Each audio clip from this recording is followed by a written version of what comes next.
కోవచ్చు. వీటిలో anti oxidants, flavonoids, అలాగే కెరాటినాయిడ్స్ ఉండడం వల్ల గుండె ఆరోగ్యానికి, అలాగే క్యాన్సర్ రాకుండా నివారించడానికి, చర్మ సౌందర్యానికి, జుట్టు దృఢత్వానికి ఈ ఖర్జూరం చాలా సహాయపడుతూ ఉంటుంది.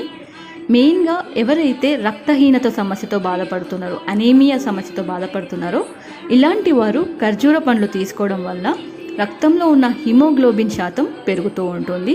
అలాగే వీటిలో B6, సెరోటోనిన్, నారెపినెఫ్రిన్ ఉండడం వల్ల జ్ఞాపక శక్తిని పెంచడానికి కూడా ఈ ఖర్జూర పండ్లు చాలా సహాయపడుతూ ఉంటాయి.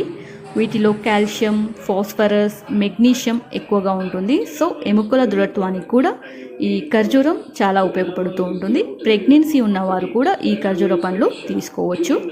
ప్రతిరోజు 2 నుంచి 4 ఖర్జూర పండ్లు తీసుకోవాలండి. ఏ సమయంలో అయినా తీసుకోవచ్చు, కానీ పడుగడుపున తీసుకుంటే చాలా ఉపయోగకరం. ఎవరు ఈ ఖర్జూర పండ్లు తీసుకో